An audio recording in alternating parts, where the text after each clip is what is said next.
He brought his ex to our engagement party and flaunted her in front of everyone.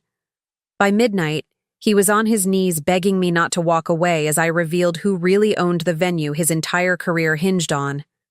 Before we jump back in, tell us where you're tuning in from, and if this story touches you, make sure you're subscribed. Because tomorrow, I've saved something extra special for you. Now, let's dive into today's story. I never thought I'd be the kind of woman who kept secrets from the person she loved. Transparency and honesty were values I prided myself on, qualities that had guided my personal life and built my business from the ground up. But sometimes, life teaches you that there's a difference between secrecy and privacy, between hiding truths and simply waiting for the right moment to reveal them. My name is Natalie, and 6 months ago, I was engaged to a man named Richard. We met at a charity fundraiser 3 years prior. He was charming, ambitious, and seemed genuinely interested in my thoughts and ambitions. Coming from a small town where I was always just Natalie, the mechanic's daughter, finding someone who saw me as more was intoxicating. Richard worked as a marketing director for a hospitality group that managed luxury venues across the city. He loved talking about his connections, the high-profile clients he brought in, and the exclusive spaces he had access to. I would smile and listen, genuinely impressed by his passion, even if I sometimes felt he placed too much value on status and appearances. "When we get married," he would say, tracing circles on my palm, "we'll host parties people will talk about for years. I'll introduce you to everyone who matters in this city." What Richard didn't know, what I hadn't found the right moment to share, was that I wasn't just Natalie, the woman who ran a modest consulting business from a converted industrial space downtown. I was also Natalie Winters, the silent owner of Winterscape Properties, a company that had quietly acquired several historic buildings across the city, including the Meridian, one of the most sought-after event venues in the region. My grandfather had started the company with a single rundown theater he renovated himself. When he passed away 5 years ago, he left everything to me, his only grandchild who shared his passion for preserving beautiful spaces while making them profitable. I chose to remain a silent partner, letting my management team handle the public-facing aspects while I focused on strategy and acquisitions. It wasn't that I was hiding my success from Richard intentionally. At first, it simply hadn't come up. Then, as I observed his need to be the more accomplished partner in our relationship, I found myself hesitating. I told myself I was waiting for the right moment, perhaps after the wedding, when our lives were fully intertwined and insecurities would matter less. "You're so supportive," he'd say, kissing my forehead after describing his latest business. Triumph. "That's what I love about you. You understand what it takes to succeed without needing the spotlight yourself." I'd smile and change the subject, ignoring the voice in my head that questioned why I couldn't be both supportive and successful. In his eyes. Our engagement came after 2 years of dating, a romantic proposal at sunset on the rooftop garden of the Meridian. Richard had been especially proud of arranging it, mentioning repeatedly how he'd called in every favor to secure the venue for our private moment. "Only the best for you," he'd said, as he slipped the diamond ring onto my finger. "I want to give you the world." I had stood there, the irony thick in the air around us, wondering if I should tell him then that he had just proposed to me on property that I owned. But something held me back. The perfect moment somehow didn't feel right. For this particular truth, planning our engagement party became Richard's obsession. He insisted on hosting it at the Meridian to bring our story full circle, he explained. I agreed, curious to see how he would interact with the venue management, who knew exactly who I was but had been instructed to maintain my privacy. "I've arranged everything," Richard announced proudly over dinner, 2 weeks before the event. "I spoke with the venue director personally. The Meridian will be exclusively ours for the evening." "That's wonderful," I replied, taking a sip of wine to hide my smile. "You must have made quite an impression." "Well," he winked, I might have mentioned that my company could direct several high-profile corporate events their way in the coming year. I nodded, making a mental note to check with my management team about this conversation. I didn't mind Richard leveraging our engagement for a discount. I would have given one anyway. But making promises involving future business crossed a line. As the engagement party approached, Richard became increasingly preoccupied with the guest list. He wanted to invite colleagues, industry contacts, and various socialites he described as instrumental to my career trajectory. I focused on inviting my close friends, my management team, whom Richard assumed were just business associates, and my small but treasured family circle. 2 days before the party, Richard casually mentioned that he had added a few names to the guest list. Just some people from the office who would be offended if left out, he explained, scrolling through his phone while I reviewed catering arrangements. Anyone I should know about specifically? I asked, not looking up from my tablet. There was a slight pause before he answered. Well, Veronica from the creative team.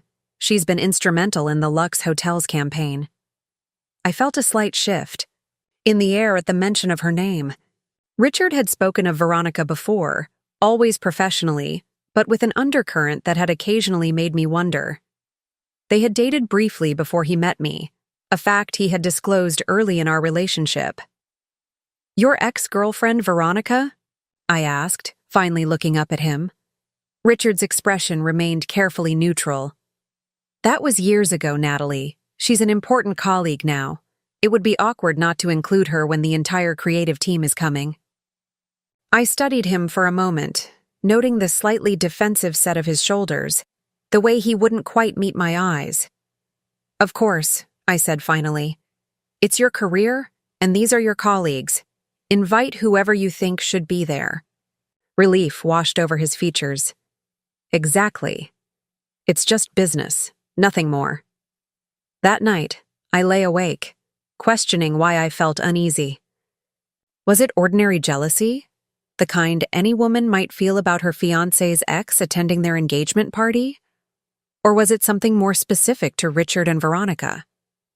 More troubling, why hadn't I felt comfortable enough to share my full truth with the man I was planning to marry?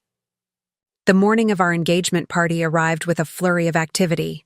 Richard left early to oversee some details at the venue, leaving me to prepare at our apartment. As I slipped into my carefully chosen cream silk dress, I made a decision. Tonight would be the night I finally told Richard about Winterscape Properties and my ownership of the Meridian. After the party, when we were alone, I would open up completely about my business success and financial position.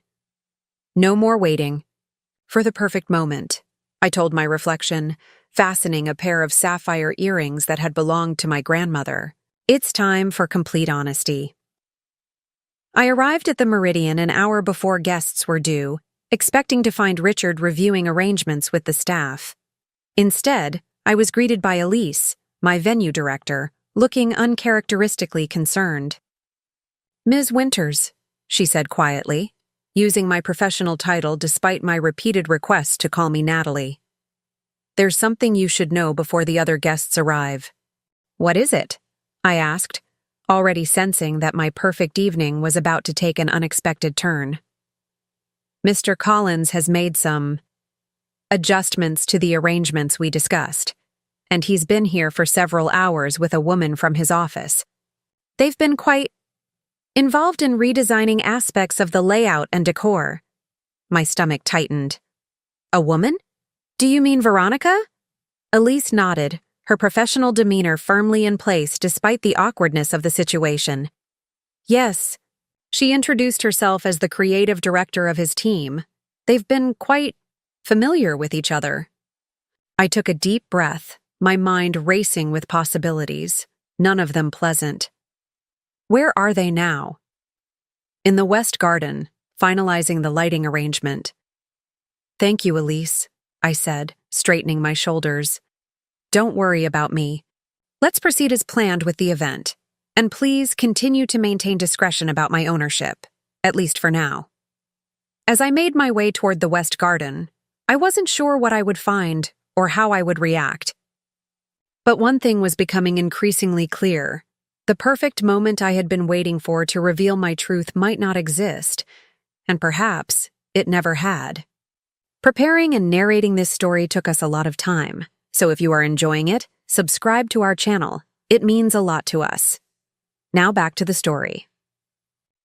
The west garden of the Meridian was my favorite part of the property. When I purchased the venue, this secluded space had been overgrown and neglected. I'd spent countless weekends working alongside professional landscapers to transform it into a lush, intimate retreat with stone pathways winding between flowering plants and antique copper lanterns hanging from century-old oak trees. It was a space that told my story, the perfect blend of preservation and reinvention that defined my approach to business and, I had thought, to life. As I approached, I heard laughter, Richard's deep chuckle followed by a woman's melodic response. I slowed my steps, my silk dress whispering against the stone path. The garden opened before me, and there they were. Richard standing unnecessarily close to a striking woman with copper-red hair that caught the early evening light. Her hand rested on his forearm as she pointed toward the canopy of string lights. Above them, her crimson nails stark against the dark blue of his suit jacket. For a moment, I simply observed them. There was an ease between them, a comfortable intimacy that comes from shared history. Richard's head was tilted toward her, his expression animated in a way I recognized from the early days of our relationship. They were completely absorbed in each other, unaware of my presence or the way my world was quietly tilting on its axis. The lighting is all wrong, the woman was saying. It should be softer, more romantic. This isn't a corporate event, Richard. You're absolutely right, he agreed, his tone warm with admiration. I don't know what I was thinking. You've always had the better eye for these things. That's why you called me, she replied with a confident smile. Your taste has always been. Her gaze flicked to the engagement ring on her finger, a small diamond in a vintage setting I'd chosen for its understated elegance. Developing. Richard laughed instead of defending my choice. The sound cut through me like glass. I cleared my throat, and they turned in unison, guilty surprise flickering across both their faces before Richard composed himself. Natalie, you're early, he exclaimed, stepping away from Veronica with an unconvincing casualness. I was just getting Veronica's input on the lighting. You remember Veronica, my creative director? Veronica's smile was professionally polite, her assessment of me swift and dismissive. She wore a jade green dress that enhanced her eyes and hugged every curve with practiced precision. Next to her vibrant presence, I suddenly felt colorless in my cream silk. Of course, I replied, extending my hand. How could I forget? It's nice to officially meet you, Veronica. Her handshake was firm, her skin cool against mine. Likewise, Richard speaks so highly of you. I've been helping him make sure tonight is absolutely perfect. He was concerned about some of the original arrangements. I raised an eyebrow, turning to Richard. Original arrangements? The ones we spent weeks planning together? Richard laughed nervously, running a hand through his perfectly styled hair. Just a few tweaks, darling. Nothing major. Veronica has experience with high-profile events like this, and I wanted to make sure everything was flawless. High-profile events like engagement parties? I asked, keeping my tone light despite the knot forming in my stomach. Well, with the guest list Richard has assembled, this is practically a networking event for half the luxury hospitality industry in the city, Veronica replied before Richard could answer. The right impression tonight could open doors for both of you. How considerate, I said, meeting her gaze directly. And what doors might those be? A flicker of uncertainty crossed her face at my direct question, but Richard interjected before she could respond.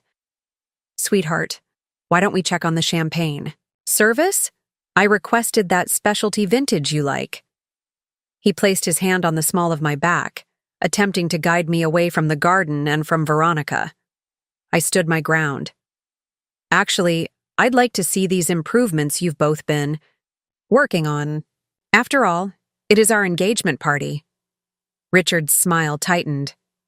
Of course, Veronica was just suggesting we lower the lighting and add some candles along the pathways. More romantic, less— what did you call it originally? Subtly elegant? The implication that my taste was somehow lacking stung more than I cared to admit. I glanced around the garden, noting several additions that hadn't been in our original plan. Oversized floral arrangements in colors that clashed with the garden's natural palette. Gaudy golden lanterns that overpowered the antique copper ones I'd carefully selected, and a temporary trellis covered in fairy lights that blocked the view of the century-old stone fountain. I see, I said quietly. And the rest of the venue? Have you made improvements there as well? Just a few adjustments, Veronica replied with false modesty. The original concept was charming, but lacked the sophistication expected for an event of this caliber. I turned to face her fully. And what caliber would that be exactly? Richard stepped between us, his discomfort obvious. Natalie, can I speak with you privately for a moment? I nodded, maintaining my composure. Excuse us, Veronica. I'm sure you have more improvements to oversee. She smiled thinly. Of course. Take your time. The guests will be arriving soon, and there's still so much to do. With a familiar touch to Richard's arm that lingered a beat too long, she glided past us and disappeared down the path toward the main building. Once we were alone, Richard turned to me, his expression a mixture of annoyance and placation. Was that necessary? I could ask you the same thing, I replied. When did our engagement party become a project for your ex-girlfriend to redesign? He sighed heavily, as if I were being unreasonable. Veronica is a colleague now, Natalie. She has connections and expertise that could benefit both of us. This isn't personal. It feels personal when I arrive at my own engagement party to find you and your ex redesigning everything we planned together, without consulting me. I tried calling you several times this morning, he countered defensively. You didn't answer. I was at the salon, Richard, getting ready for our engagement party, the one we spent weeks planning together. He reached for my hands, his expression softening into the charming smile that had first drawn me to him. Darling, I know how important tonight is. That's why I wanted everything to be perfect. Veronica has contacts at Lux Magazine. They might feature the party if it's impressive enough. Think about what that could mean for us. For us? Or for you? I asked quietly. A flash of irritation crossed his face before he masked it. For both of us, of course. My career benefits you too, doesn't it? The lifestyle we enjoy, the future we're planning, it all depends on my professional success. Something cold settled in my chest as I realized how completely he believed this, that I was dependent on him, that my happiness hinged on his success, that I had nothing to offer but support and admiration. Richard, I began carefully, do you remember when we first talked about having our engagement party here at the Meridian? He nodded impatiently. Of course, it's where I proposed. It's perfect symmetry. And do you remember telling me that you'd called in every favor to book this place? That you'd had to leverage your company's relationship with the venue? His expression grew wary. What about it? I took a deep breath, preparing to finally tell him the truth, when a staff member appeared at the garden entrance. Excuse me, Mr. Collins? There's an issue with the catering that requires your attention, and the first guests have begun to arrive. Richard squeezed my hands. We'll continue this conversation later, all right? Right now, we need to be the perfect couple everyone expects us to be. Without waiting for my response, he strode away, leaving me alone in the garden that no longer felt like mine. I stood there for a moment, surrounded by gaudy decorations that had replaced my careful choices, feeling as displaced as the original copper lanterns that now sat discarded by the garden wall. As I made my way back toward the main building, I caught sight of Richard and Veronica, their heads close together as they spoke urgently to the catering manager. Richard's hand rested comfortably on the small of her back, the same gesture he'd used with me minutes earlier. Guests had indeed begun to arrive, filtering into the grand entrance hall where waiters circulated with champagne flutes.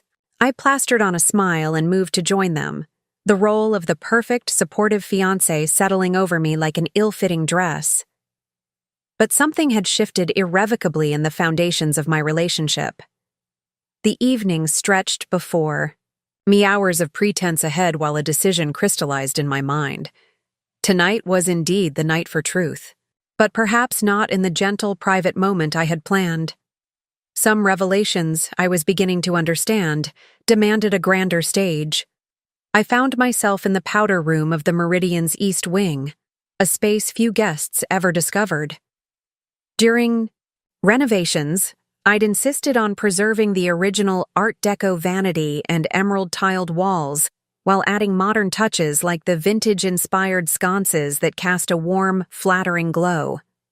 This hidden gem was my personal retreat within the venue, a place where I could escape the demands of being both owner and client. Now, it served as sanctuary from the growing spectacle of my own engagement party. The woman in the mirror looked composed despite the turmoil beneath her surface. My cream silk dress caught the light beautifully, my grandmother's sapphire earrings adding a touch of inherited elegance.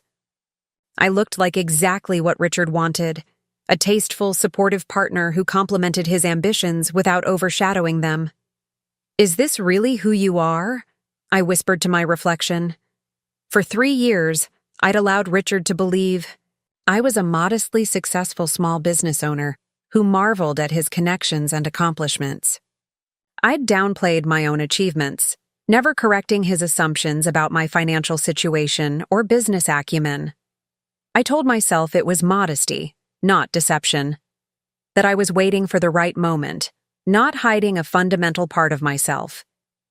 But watching him with Veronica had forced me to confront an uncomfortable truth. I wasn't protecting Richard's ego.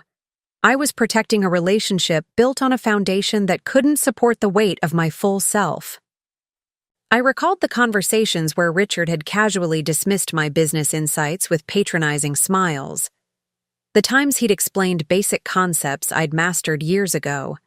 The subtle ways he redirected conversations whenever I demonstrated knowledge that rivaled or surpassed his own. "You're so cute when you talk business," he'd say, kissing my forehead as if I were a child playing at adult concerns.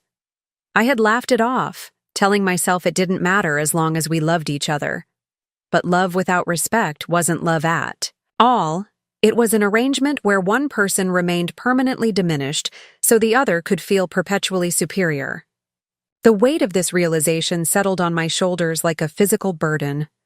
I'd compromised myself in ways I'd never acknowledged, small surrenders accumulating into a life where I walked on eggshells around my own success. A knock at the door startled me from my thoughts.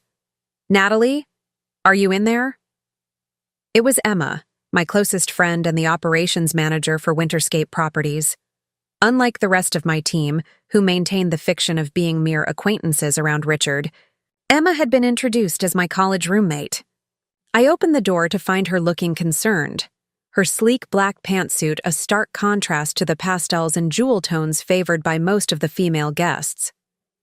"I've been looking everywhere for you," she said, slipping inside and closing the door. "What's going on? Half the venue looks like it was decorated by someone with a gold foil addiction, and your fiancé is out there introducing his ex-girlfriend to everyone as his creative partner. And why is Gordon Matthews from Lux magazine here taking photographs?" I sank onto the velvet bench beneath the window. Apparently, Richard and Veronica have been improving our engagement party, without consulting me. Emma's eyebrows shot up. "And you didn't shut that down immediately? You, the woman who once fired a contractor for changing a doorknob design without approval?" A laugh escaped me despite everything. "I know. I'm still trying to figure out how we got here." Emma sat beside me, her expression softening. "Nat, I've kept quiet about this for a long time because you seemed happy. But this isn't you.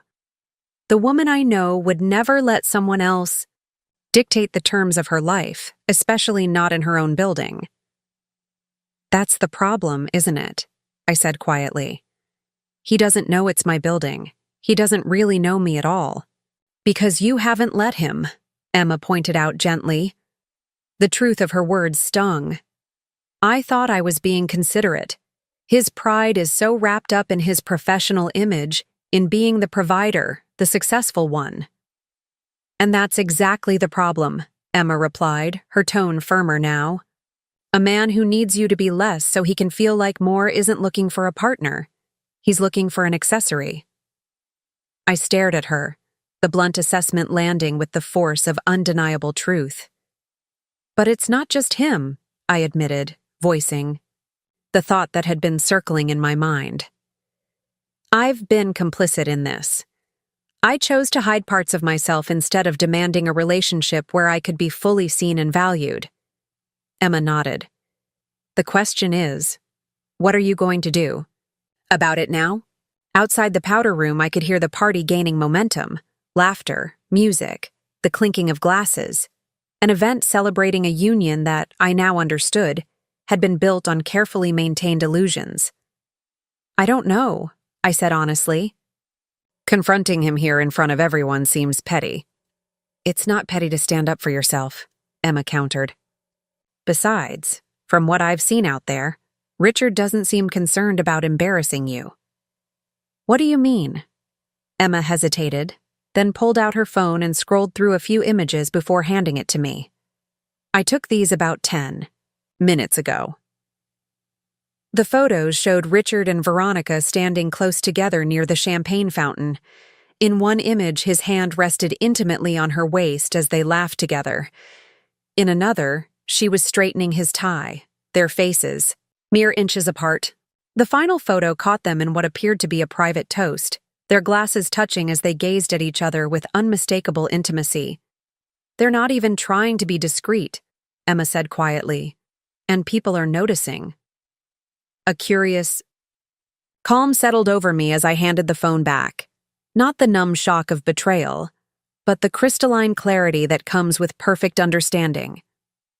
The pieces of the puzzle that had been Richard and Veronica's professional relationship clicked into place.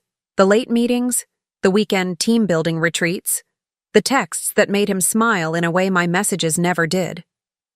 You know what's ironic? I said, rising to my feet and smoothing my dress. I was planning to tell him everything tonight, about Winterscape, about owning the Meridian. I thought once we were married, my success wouldn't threaten him anymore. Emma stood as well, studying my face. And now? Now I realize I've been asking the wrong question all along, I replied, meeting my own gaze in the mirror one last time. It's not about when the right time would be to tell Richard the truth.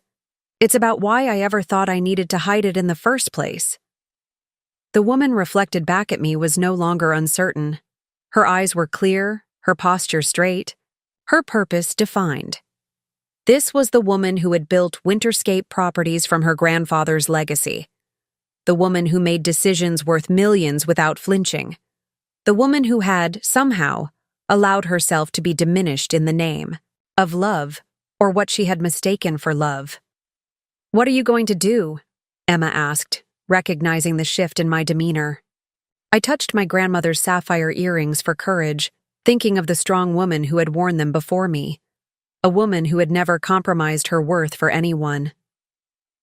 I'm going to take back my engagement party, I said simply. And my life. Emma grinned, a flash of fierce pride in her eyes. It's about time. Want backup? I shook my head, already moving toward the door. No, this is something I need to do myself. As I stepped back into the hallway, the sounds of celebration washed over me, my guests enjoying a party that no longer represented the future I wanted. The path ahead was uncertain, likely painful, undoubtedly public. But for the first time in years, it felt authentically mine. I made my way through the crowd, nodding and smiling at familiar faces, my mind crystallizing around a single clarifying thought. I had spent 3 years making myself smaller to fit into Richard's world. Tonight, he would finally see the true dimensions of mine. As I moved through the crowd, I felt a strange sense of seeing the meridian through new eyes.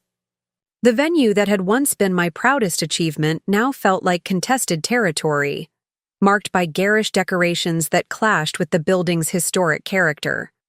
Giant arrangements of gold-sprayed roses dominated tables meant for conversation. Ostentatious ice sculptures sweated onto antique hardwood floors. Servers I didn't recognize carried trays of canapes that weren't on our agreed menu. My engagement party had been transformed into a networking event for Richard's benefit, with little trace of my input or preferences remaining. Near the grand staircase, I spotted Richard's mother, Catherine, holding court among her friends.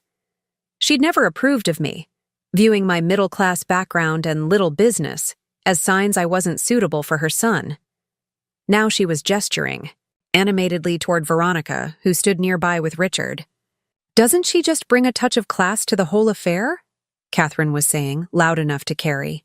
"Such an eye for elegance." I paused, watching as Veronica accepted the compliment with practiced modesty, while Richard beamed beside her. They looked like a power couple, perfectly matched in ambition and style, comfortable in the spotlight they clearly both craved. For a moment, doubt crept back in. Would confronting them just confirm Catherine's opinion that I wasn't sophisticated enough for her son's world? Would I come across as the jealous, insecure fiancé making a scene at her own engagement party? Then I remembered Emma's words. "It's not petty to stand up for yourself." I straightened my shoulders and approached the group, a polite smile fixed on my face. "Catherine, I'm so glad you could make it," I said, embracing my future mother-in-law briefly. Her perfume was overwhelming, her return hug perfunctory. "Natalie, there you are. We were just discussing the lovely improvements to the venue," Catherine replied, her smile not quite reaching her eyes. "Veronica has such vision. She's completely transformed the space." "Indeed she has," I agreed pleasantly. "It's almost unrecognizable." Richard stepped forward, placing his arm around my waist in a gesture that felt more possessive than affectionate. "Darling, the Gordon Matthews from Lux magazine is here. He's considering featuring the party in their society pages. Isn't that fantastic?" "Imagine the exposure," Veronica added, sipping champagne from a flute that bore the Winterscape property's insignia, a detail she couldn't possibly appreciate. "The right kind of publicity can open so many doors." I met her gaze directly. "And which doors are you hoping to open, Veronica?" A brief silence fell over the group, my directness disrupting their carefully maintained veneer of polite conversation. Richard's arm tightened around me in warning. Veronica recovered quickly, her smile sharpening. "Professional ones, of course. Richard and I have been discussing a potential joint venture for high-end event planning. Tonight is something of a proof of concept." "A joint venture?" I repeated, looking at Richard. "How interesting. You never mentioned that to me." Richard laughed a bit too loudly. "It's still in the early stages, sweetheart. Nothing concrete yet, just exploring possibilities." "At our engagement party," I said flatly. Catherine intervened, her tone deliberately light. "Natalie, business opportunities arise at the most unexpected moments. That's something you'll learn as you become more acquainted with Richard's world." I felt something snap inside me, a tether that had kept me bound to their expectations, their definitions of success and propriety, their assumptions about who I was and what I knew. "Actually, Catherine," I said, my voice steady and clear, "I'm quite familiar with how business opportunities work, more familiar than you might imagine." Richard squeezed my waist again, harder, this time. "Darling, let's not bore everyone with shop talk. Why don't we circulate? There are people I want you to meet." I stepped away from his grip, creating physical distance that mirrored the emotional chasm widening between us. "I think I'll check on the catering first. Something seems to be amiss with the menu we originally planned." Without waiting for his response, I turned and walked toward the kitchen, aware of their eyes following me, but beyond caring about their judgment. For the first time that evening, I was acting on my own authority, rather than playing the role assigned to me. In the kitchen, I found chaos. Staff I didn't recognize were preparing dishes that weren't on our approved menu, while my regular team stood to the side, clearly uncomfortable with the situation. Diego, the Meridian's head chef for 5 years and someone I considered a friend, looked relieved when he saw me. "Ms. Winters, thank God. This woman came in with Mr. Collins and started changing everything. She's insisting on serving these pretentious, deconstructed appetizers that take 3 times as long to prepare. We're falling behind schedule, and the quality is suffering." I surveyed the scene, noting the stressed staff and half-prepared food. This wasn't just an aesthetic issue. This was affecting people who depended on me for their livelihoods. "Where is she now?" I asked. Diego nodded toward a corner where a woman in designer clothes was berating a young server. "That's her. Brought her own sous chef too, says she's from some trendy catering company Veronica recommended." I approached them, catching the end of the woman's tirade. "Completely unacceptable. These plates need to be arranged exactly as..." I demonstrated. "The presentation is everything." The server, barely 20 and clearly fighting tears, nodded frantically. "Excuse me," I interrupted. "Is there a problem here?" The woman turned to me with obvious irritation. "And you are?" "I'm Natalie Winters. This is my engagement party." Her demeanor shifted instantly to saccharine politeness. "Oh, Mrs. Collins-to-be. I'm Sophia Reeves, executive chef at Avant-Garde Catering. Your fiancé and Ms. Sinclair brought me in to elevate the menu. Such a pleasure to meet you." "I wasn't aware that our catering arrangements needed elevation," I replied coolly. "Especially not mid-event." Sophia laughed nervously.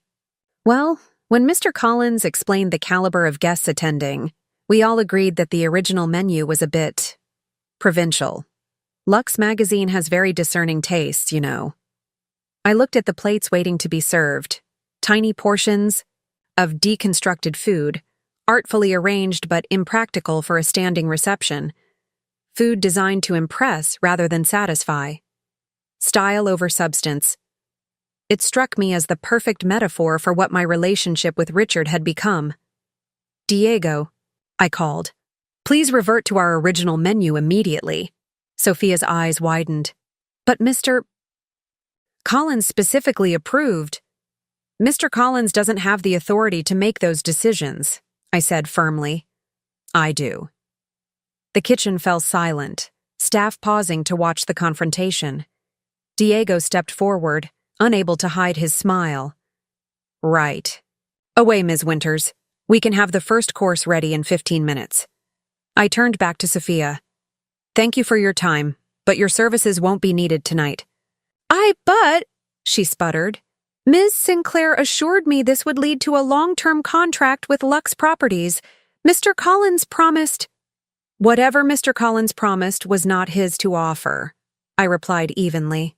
"And there is no Lux Properties.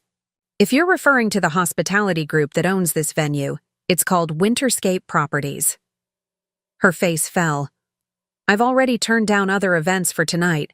My team has been preparing for hours." I felt a pang of sympathy for her, recognizing that she too had been manipulated by Richard and Veronica's machinations. "You'll be compensated for your time and ingredients," I assured her. "Please send the invoice directly to me." As Sophia gathered her things and left, I turned to face the kitchen staff. "I apologize for the confusion tonight," I said, addressing them as a group. "There have been some miscommunications. From this point forward, we're returning to the original plan. Any changes need to be approved by me personally." The staff nodded, relief evident on their faces as they returned to familiar routines. Diego approached me, keeping his voice low. "Should I inform Mr. Winters about all this?" he asked, referring to my grandfather's name that still formally headed company communications, part of the privacy arrangement I'd maintained. "No," I said after a moment's consideration. "I'll handle the explanations myself. It's time for some truths to come to light." As I left the kitchen, I felt lighter, more centered. This small assertion of authority, restoring order to one aspect of the evening, had broken through my paralysis. It wasn't enough to simply recognize the problem. I needed to act on that knowledge. The menu was just the beginning. One by one, I would reclaim the elements of my life that had been taken over or diminished, starting with this venue, this night, and most importantly, my own identity. As I re-entered the main hall, I caught sight of Richard and Veronica huddled in conversation with the photographer from Lux magazine. Their expressions were animated, ambitious. They were building something together, a narrative, a future, perhaps even a relationship, using my engagement party as their foundation. The anger I expected to feel didn't materialize. Instead, I experienced a curious detachment, as if I were observing characters in a play whose ending I already knew. Whatever happened next would be painful, public, and probably messy. But it would also be honest. Perhaps the first truly honest moment in my relationship with Richard. I squared my shoulders and moved toward them, ready to take the next step, into a future that was suddenly thrillingly uncertain. "What do you mean you've canceled the new menu?" Richard hissed, pulling me into a quiet alcove near the east terrace. His face was flushed, whether from champagne or anger I couldn't tell. Gordon Matthews was specifically looking forward to Sophia's signature dishes. I told him all about them. I met his gaze steadily. "The original menu was perfectly fine, Richard. There was no need to change it." "Fine?" It was basic, provincial. Hardly the caliber expected for an event of this stature. He ran a hand through his hair, a gesture I'd once found endearing but now recognized as a tell for when he felt his control slipping. "Do you have any idea how hard I worked to get Matthews here? Do you know what this feature could mean for us?" "For us or for you?" I asked, echoing my earlier question. His expression hardened. "Don't start this again. Everything I do for our future." I glanced past him to where Veronica stood chatting with the photographer, her hand gestures animated, her smile calculated.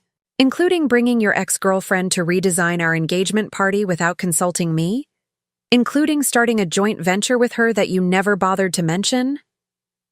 "It's a business opportunity, Natalie. She has connections I need." He lowered his voice, leaning closer. "And your jealousy is showing. It's not attractive." The dismissal stung, but it also clarified something important. Richard wasn't just sidelining my preferences, he was actively discounting my feelings, making them seem petty and insignificant compared to his ambitions. "It's not jealousy to expect basic consideration," I replied evenly. "This is supposed to be our engagement party, yet you've made unilateral decisions about everything from the decor to the menu to the guest list. Because I know what works in these circles." His frustration was building, a vein pulsing at his temple. "I'm trying to elevate us, to position us advantageously. Why can't you see that?" The word elevate landed like a slap, the implication that I needed improvement, that I wasn't enough as I was. Before I could respond, Veronica approached, her smile tight with suspicion. "Is everything all right?" she asked, placing a proprietary hand on Richard's arm. "Gordon is asking about the menu change. He seems disappointed." Richard shot me a reproachful look. "Natalie made some last-minute adjustments without consulting." "Dear, without consulting you?" I repeated incredulously. "That's rich, considering—" "Perhaps we should discuss this privately," Veronica interrupted, glancing meaningfully around at nearby guests who were beginning to notice our tense exchange. I smiled thinly. "You're right, Veronica. Some things should be handled privately, like relationship boundaries or basic respect." Her eyes narrowed, but her smile remained fixed. "I'm sure I don't know what you mean." "I think you do," I replied, maintaining eye contact. "The question is whether Richard does." Richard stepped between us, his back partially to Veronica, as he addressed me in a low, urgent tone. "Enough. You're making a scene. We've worked too hard for this opportunity to have it derailed by whatever this is." "This," I said clearly, "is me drawing a line. The catering stays as originally planned, and I'd appreciate if you'd stop making decisions about our engagement party without me." Veronica laughed, the sound brittle with forced lightness. "Richard, darling, perhaps your fiancé doesn't understand the caliber of the opportunity we've arranged. Gordon Matthews doesn't feature just any event in Lux magazine." The casual darling wasn't lost on me, nor was the condescending tone. I turned to face her fully. "I understand perfectly well who Gordon Matthews is," I replied. "What I don't understand is why my fiancé's ex-girlfriend feels entitled to make decisions about my engagement party." Richard's face flushed deeper. "Natalie, that's enough. Veronica is here in a professional capacity. This is about business." "Is it?" I challenged. "Because from where I'm standing, it looks like something else entirely." Veronica stepped closer, dropping all pretense of politeness. "Listen, I don't know what you think you saw, but Richard and I are colleagues, partners with a vision that extends beyond." Small thinking. Her gaze flicked dismissively over my dress, my jewelry, my entire being. "Perhaps if you supported his ambitions instead of hindering them, he wouldn't need to look the confrontation with Richard and Veronica." Left me feeling hollow yet strangely liberated. As they hurried off to placate the Lux magazine photographer, I escaped to the East Terrace, needing a moment alone to clear my head and formulate a plan. The cool evening air provided welcome relief from the stifling atmosphere inside. From this vantage point, I could see the city skyline stretched before me, a glittering constellation of lights against the darkening sky. 4 of those lights belonged to buildings in Winterscape's portfolio: the historic Montgomery Hotel with its rooftop garden, the recently renovated Archer Theater with its illuminated facade, the distinctive spire of the Westbrook Building, and the elegant glass-enclosed restaurant atop the Henderson. My grandfather had started with one crumbling theater and a dream. I had transformed that dream into an empire. Yet here I stood at my own engagement party, allowing my achievements to be diminished, my preferences overridden, and my identity compressed into the narrow role of supportive fiancé. Quite a view, isn't it? I turned to find Henry Walsh approaching, his silver hair catching the soft glow of the terrace lighting. As the senior partner of the city's most prestigious commercial real estate law firm, Henry had been my grandfather's attorney and now served as both my legal counsel and trusted mentor. "I didn't realize you'd arrived," I said, managing a genuine smile for the first time that evening. "I've been observing," Henry replied, joining me at the balustrade. "Professional? Habit." He studied my face. "I've watched you navigate billion-dollar acquisitions with less stress than this engagement party seems to be causing." I laughed softly. "That obvious, is it? To someone who knows you, yes." He nodded toward the main hall. "Your young man appears unaware of certain fundamental truths about his fiancée and about the venue he's so proudly showcasing to his colleagues. An oversight on my part," I admitted. "One I'm beginning to deeply regret." Henry nodded thoughtfully. "Transparency in partnerships is generally advisable, business or otherwise." "I've been telling myself I was waiting for the right moment," I said, turning to face him fully. "But the truth is, I was afraid. Afraid that if Richard knew the full extent of my success, it would change how he saw me. That I wouldn't be what he wanted anymore. And now? Now I'm wondering if what he wants is something I should aspire to be." Henry's expression softened with understanding. When your grandfather left you Winterscape, he told me he wasn't worried about the buildings. He was worried about you, that taking on such responsibility at a young age might prevent you from building a life beyond business, that you might sacrifice personal fulfillment for professional success. I absorbed this revelation, recognizing the irony.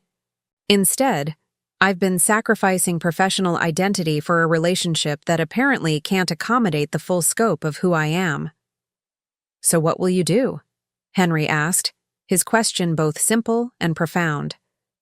I gazed back at the skyline, at the tangible evidence of what I'd built. Then I looked through the terrace doors at the engagement party unfolding without me, Richard and Veronica at its center, orchestrating their vision of success using my venue, my resources, my life as their stage. I think, I said slowly, it's time for some corporate restructuring. Henry raised an eyebrow, a hint of a smile playing at his lips. I assume we're speaking metaphorically. Not entirely. I straightened, mind suddenly clear with purpose. I need your help, Henry, and I need to speak with a few key people immediately. Consider me at your service, he replied, the formal phrase carrying the weight of decades of trust and collaboration. I outlined my plan quickly, efficiently. The same decisive leadership I brought to board meetings and acquisition negotiations, but had somehow left at the door of my personal life. Henry listened attentively, occasionally nodding or offering refinements to my strategy. It's bold, he said when I finished. But then you've never been one to think small. Your grandfather would approve. Will you make the necessary calls? I asked. I need everything in place within the hour. Consider it done. Henry pulled out his phone. And Natalie? For what it's worth, I think you're making the right decision. As Henry stepped away to make the arrangements, I turned back to the view, a sense of calm determination replacing the earlier turmoil. The path forward was clear now, illuminated by the simple recognition that I deserved a partner who celebrated rather than diminished my success. I allowed myself 5 minutes on the terrace, 5 minutes to acknowledge the grief of lost possibilities, the relief of shedding pretenses, and the exhilaration of reclaiming my power. Then I straightened my shoulders, touched my grandmother's sapphire earrings for courage, and returned to the party with renewed purpose. Inside, the atmosphere had shifted subtly. The first course of the original menu was being served, Diego's team working with practiced efficiency.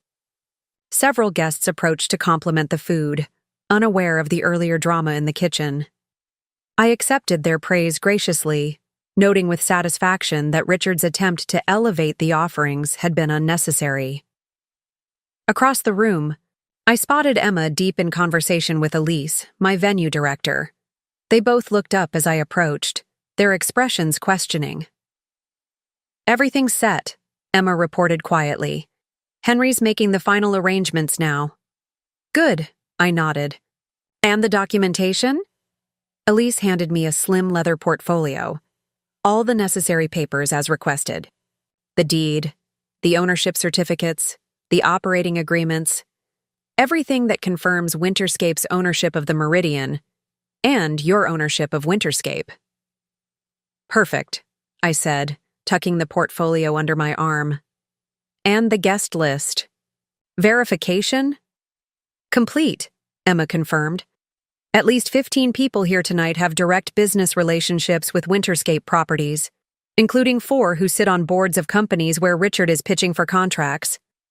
I absorbed this information, the pieces of my strategy falling into place. And Gordon Matthews? From Lux magazine? Emma's smile turned mischievous. Is actually here to cover the venue for their Historic Spaces feature next month. The interview was arranged weeks ago through Winterscape's PR team. He had no idea this was your engagement party until he arrived. A laugh escaped me, genuine and liberating. All evening, Richard had been performing for an audience that was already mine, leveraging connections that existed because of my business, not his. The irony was almost too perfect. "What about the projector setup?" I asked, moving on to the next phase of my plan. "Ready in the grand hall," Elise confirmed. "We can activate it whenever you give the signal." I glanced at my watch, noting that we had reached the midpoint of the evening, the moment traditionally reserved for toasts and formal acknowledgments. Richard would be expecting to take center stage, to leverage this moment for maximum professional benefit. He had no idea that the script was about to change dramatically. "One more thing," I said, looking between Emma and Elise. "After tonight, there will be significant changes to my personal situation. I want to assure you both that your positions at Winterscape are secure, regardless of any fallout." Emma squeezed my arm supportively. "We never doubted that, Nat. We're behind you." 100%. Elise nodded in agreement. "The entire staff is. Mr. Collins may have charmed some people tonight, but we all know who really built the Meridian into what it is." Their loyalty touched me deeply, reinforcing my conviction that the professional community I'd built was more authentic than the relationship I'd been struggling to preserve. "Thank you," I said simply. "Now, let's proceed with the plan. Emma, signal Henry when you see Richard move toward the stage for the toasts. Elise, make sure the catering team is ready with the champagne service according to the original schedule." As they moved off to execute their tasks, I took a moment to center myself. The next hour would transform my life irrevocably, bringing both public exposure and personal liberation. The prospect was terrifying and exhilarating in equal measure.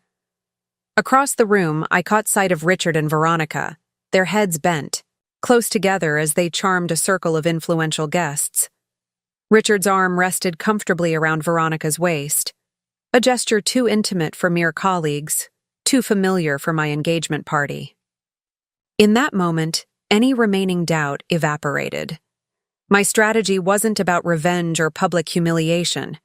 It was about truth, clearing away the fog of pretense to reveal the reality we had both been avoiding. Richard needed a partner who would orbit his ambitions. I needed one who could handle the gravity of mine. Taking a deep breath, I moved toward the center of the room, the leather portfolio secure under my arm and my mind clear with purpose. It was time to reclaim my venue, my engagement party, and most importantly, my authentic self. As I made my way through the crowd, Diego approached with a tray of champagne flutes. "The toast is scheduled for 10 minutes from now, Ms. Winters," he said quietly. "Everything is prepared according to your specifications." I selected a glass, noting the subtle W insignia etched into the crystal, another detail of my ownership that had gone unnoticed by Richard. "Thank you, Diego. And the special bottle for the head table?" "The 1982 Dom Perignon is chilled and ready," he confirmed. "Your grandfather's favorite." A wave of emotion passed through me at the mention of my grandfather. How strange that I'd spent 3 years with Richard yet never shared stories of the man who had shaped my life and business philosophy. Another piece of myself I had needlessly hidden away. "Perfect," I said, gathering my resolve. "Please proceed as planned." As Diego moved off, I felt a hand on my arm. Turning, I found myself face to face with Richard's father, William Collins, a distinguished man whose silver hair and tailored suits belied the humble beginnings he never let anyone forget. "Natalie," he greeted me, his voice carrying the easy authority of someone accustomed to commanding attention. "Quite a gathering you and Richard have assembled, though I notice some unusual choices in the guest list." I smiled politely. "How so, William?" He gestured subtly toward a group of older gentlemen near the bar. "The Harrington brothers, for instance, old money real estate developers, notoriously difficult to access. And yet here they are at my son's engagement party." His eyes narrowed slightly. "Curious, considering Richard has been trying to secure a meeting with them for months without success." The Harringtons had been among my grandfather's closest friends and were now valued members of Winterscape's advisory board. Their presence tonight was a courtesy to me, not a networking opportunity for Richard. Perhaps the universe works in mysterious ways, I replied noncommittally. William studied me with new interest. Indeed, I'm beginning to think there's more to you than meets the eye, Natalie. Most people contain multitudes, William. Some are just better at hiding them than others. He chuckled, a sound of genuine amusement. Well said. You know, I always told Richard he needed a partner with depth, someone who could match his ambition with substance. He took a sip of his whiskey, eyes still appraising me over the rim of his glass. I'm starting to wonder if he found exactly that, but failed to recognize it. Before I could respond, Catherine appeared at her husband's side, her smile tight with social obligation. Natalie, darling, where has Richard disappeared to? It's almost time for the toasts. Her gaze swept the room, landing on her son and Veronica deep in conversation with the photographer from Lux magazine. Ah, there he is, still working the room, always the consummate professional. Indeed, I agreed mildly. He and Veronica seem to make quite the team. Catherine's eyes narrowed at my tone. They've always had a natural rapport. Professional chemistry is so important in business partnerships, don't you think? Chemistry certainly has its place, I conceded. Though in my experience, transparency and mutual respect are the true foundations of any successful partnership, business or otherwise. William coughed, poorly disguising a laugh. Catherine shot him a warning look before turning back to me. Speaking of business, Richard tells me your little consulting firm is doing well. How fulfilling for you. It must be nice to have a modest success of your own, especially knowing you'll have Richard's support when you eventually step back to focus on family. The condescension in her voice was unmistakable, and it was a perfect distillation of how Richard and his family viewed me. A small-time business owner who would eventually surrender her modest ambitions to assume the more appropriate role of wife and mother, basking in the reflected glory of Richard's career. Actually, I replied, maintaining my composure, I have no intention of stepping back from my professional endeavors. If anything, I plan to expand them significantly in the coming years. Catherine's smile didn't falter, but her eyes hardened. How modern. Though I wonder if that's entirely compatible with the lifestyle Richard envisions. An excellent question, I agreed. Perhaps one that should have been discussed more thoroughly before an engagement. William's eyebrows shot up at my candor, but before the conversation could continue, the gentle chime of a spoon against glass cut through the ambient noise of the party. All eyes turned toward the small stage at the front of the grand hall, where Richard now stood, champagne flute in hand, and Veronica hovering supportively nearby. Ladies and gentlemen, Richard began, his voice carrying easily through the room. If I could have your attention for a moment, it's time for the traditional engagement toasts. Guests began to migrate toward the stage, arranging themselves to hear the speeches. Catherine placed a hand on my elbow, steering me forward. You should be up there with him, she said, her voice low. Whatever disagreement you two are having can wait until after the public appearances. I gently but firmly removed her hand. I'll join Richard momentarily. There's something I need to attend to first. Leaving Catherine staring after me, I made my way to where Emma and Henry were waiting near the audio-visual controls. Emma handed me a small remote. Everything is loaded and ready, she confirmed. One press of this button and the projector will activate. Henry offered me a supportive nod. Documents are prepared and witnesses are in place, should you need them. I took a deep breath, steeling myself for what was to come. Thank you both. No matter what happens next, I want you to know how much I appreciate your support. On stage, Richard was in his element, charming the crowd with practiced ease. When I proposed to Natalie 6 months ago, right here on the rooftop of the Meridian, I promised her the world. Tonight, as we celebrate our engagement surrounded by friends, family, and valued colleagues, I want to publicly renew that promise. A collective awe rippled through the audience. I noticed Gordon Matthews from Lux magazine scribbling notes, clearly captivated by Richard's performance. "The Meridian has special significance for us," Richard continued, gesturing grandly at the historic architecture surrounding us. "It represents the perfect blend of tradition and ambition, much like our relationship. Securing this venue for both the proposal and tonight's celebration required calling in every favor I've accumulated in my career, but Natalie is worth every effort." I felt a surge of indignation at his blatant misrepresentation. The venue had required no favors, no special arrangements, only a simple conversation with my management team. But Richard was constructing a narrative that positioned him as the powerful provider, the connected influencer who could open doors and create opportunities through sheer force of personality.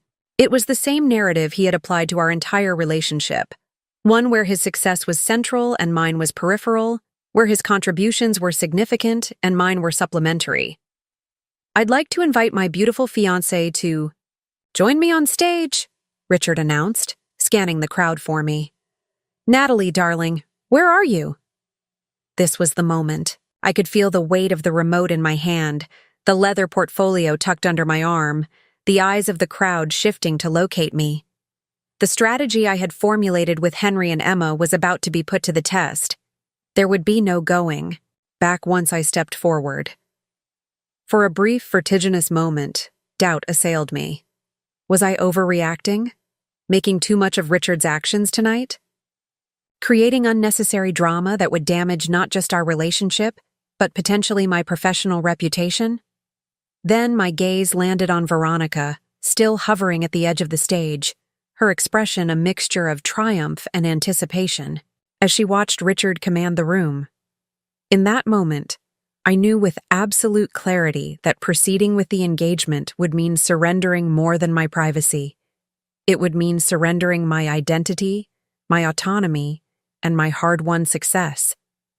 To maintain a relationship built on fundamental misunderstandings, I stepped forward, remote in one hand, portfolio in the other. "I'm here, Richard," I called, my voice steady despite the thundering of my heart. Relief washed over his face as he spotted me. "There you are. Come join me, darling. It's time to toast to our future."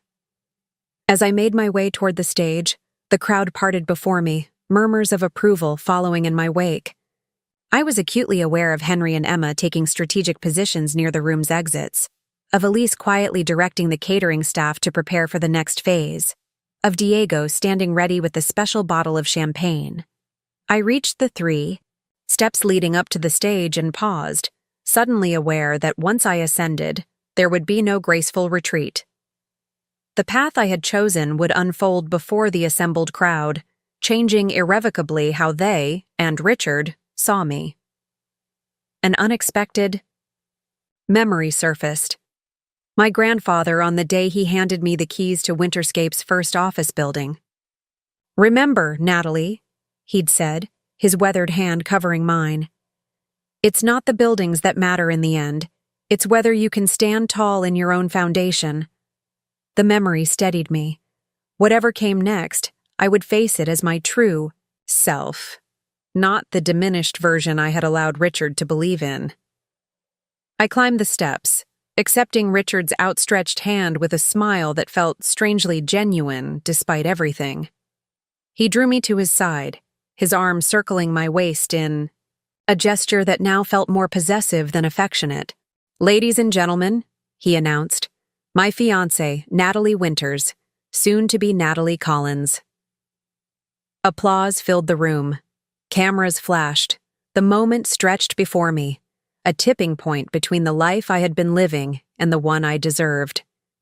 Richard raised his glass. "Before I continue with my prepared remarks, I'd like to thank everyone who helped make tonight possible. The staff of the Meridian, who have been exceptionally accommodating." He nodded toward a cluster of servers. Near the back, my creative director, Veronica Sinclair, whose exquisite taste elevated this event to magazine-worthy status. He gestured toward Veronica, who stepped forward with a self-satisfied smile.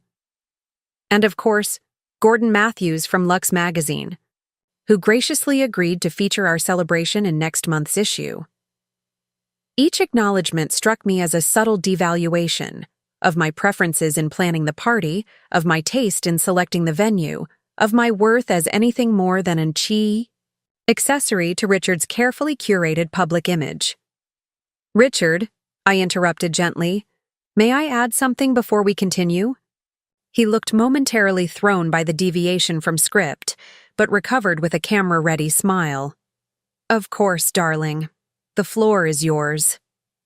I turned to face the assembled guests, conscious of Richard's hand still firmly at my waist, of Veronica's narrowed gaze from the side of the stage, of the small remote concealed in my palm.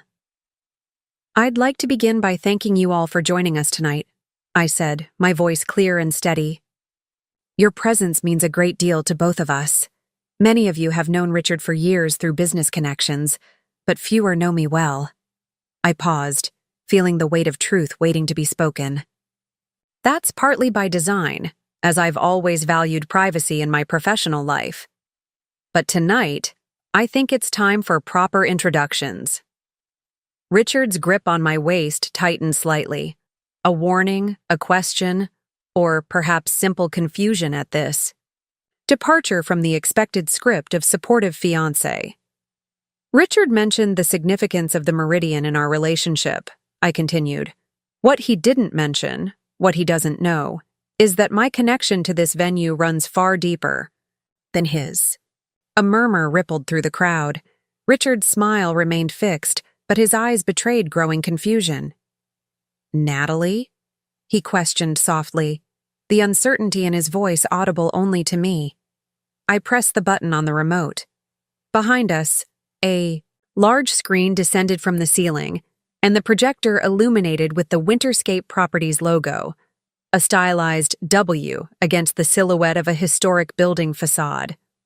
Beneath it, in elegant script, appeared the words, "Natalie Winters, CEO and principal owner." The murmuring in the crowd grew louder. Richard's arm dropped from my waist as he turned to look at the screen, then back at me, his expression cycling through confusion, disbelief, and the first dawning of comprehension. "For those unfamiliar with Winterscape Properties," I continued, my voice unwavering, "it's the commercial real estate development company that owns and operates the Meridian, along with 17 other historic properties throughout the city." I turned to face Richard directly. "There were no favors called in to book this venue, Richard. No strings pulled. The reason we were able to have both your proposal and our engagement party here is quite simple. I own it." A hush fell over the room as the implications of my words sank in. I could feel dozens of eyes on me, calculating, reassessing, connecting dots that had previously seemed unrelated. Richard's business contacts now recognized me as a major player in the very industry where he sought to advance. His friends saw the power dynamic of our relationship shifting before their eyes. And Richard himself stood frozen, the foundations of his understanding crumbling beneath him. "I don't understand," he finally managed, his voice oddly vulnerable in the silence. "Winterscape is my company," I confirmed gently, "inherited from my grandfather 5 years ago and expanded significantly under my leadership since then." Veronica had edged closer, her calculating gaze darting between the projected logo, Richard's stunned face, and me. I could almost see her reassessing my value, no longer merely the supportive fiancé to be tolerated, but a potential business connection to be cultivated. "Why didn't you tell me?" Richard asked, his voice low but carrying in the hushed room.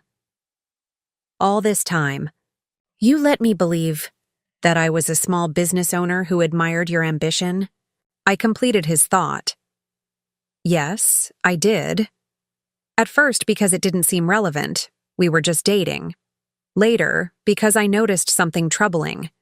Whenever I demonstrated too much business acumen or suggested too ambitious an idea, You became uncomfortable, distant. Richard flushed, aware of the audience witnessing this revelation. That's not true. I've always supported your career. My cute little consulting business? I quoted his words back to him. The one you assumed I'd eventually set aside when it was time to focus on being Mrs. Richard Collins? A few uncomfortable laughs sounded from the audience. Catherine stood rigid with mortification, while William watched the scene unfold with unexpected interest. You deliberately deceived me, Richard countered, trying to shift blame. You pretended to be someone you're not. I never lied about who I am, I corrected him calmly.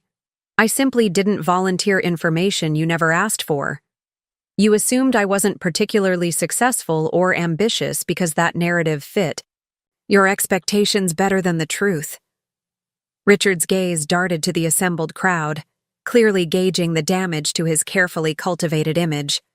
His jaw tightened as he realized he was losing control of the narrative, and of me. Why now? He demanded, frustration edging his voice. Why reveal this in front of everyone? To humiliate me publicly? I shook my head. That was never my intention. I planned to tell you privately after the party, but then I arrived to find you, and Veronica had redesigned everything without consulting me, making decisions about my property as if my preferences were irrelevant. Veronica stepped forward then, her professional mask barely concealing the calculation beneath. If what you're saying is true, Natalie, then we should absolutely discuss potential collaborations. Your resources combined with our marketing expertise could be synergistic. Her naked opportunism, pivoting from romantic rival to business networker in the space of seconds, was breathtaking in its transparency. Richard looked at her with dawning comprehension, seeing perhaps for the first time the ambitious operator beneath the supportive colleague persona. I turned to face Veronica directly. I appreciate your entrepreneurial spirit, but I'm afraid Winterscape already has an exceptional marketing team. In fact, they're the ones who arranged the Lux magazine feature on the Meridian 3 months ago, completely independent of tonight's engagement party. Gordon Matthews stepped forward from the crowd, looking uncomfortable. That's correct. I was originally commissioned to photograph the architectural features for the Historic Spaces series. The engagement party was a surprise addition to my assignment. I watched the realization dawn on Richard's face. The magazine feature. He had been leveraging all evening. The opportunity he had used to justify overriding my preferences had been secured months ago through Winterscape's existing relationship with the publication. All around us, the carefully constructed facade of Richard as powerful connector, as indispensable facilitator of opportunities, was crumbling. And in its place, a new reality was emerging. Natalie Winters, CEO of Winterscape Properties, stepping fully into the light. Richard's expression hardened as he struggled to regain control of the situation. If you'll excuse us, he said to the crowd, his tone forcibly light. It seems my fiancé and I need to have a private conversation. He reached for my arm, but I held my ground. Actually, Richard, I think we've had enough private conversations built on partial truths.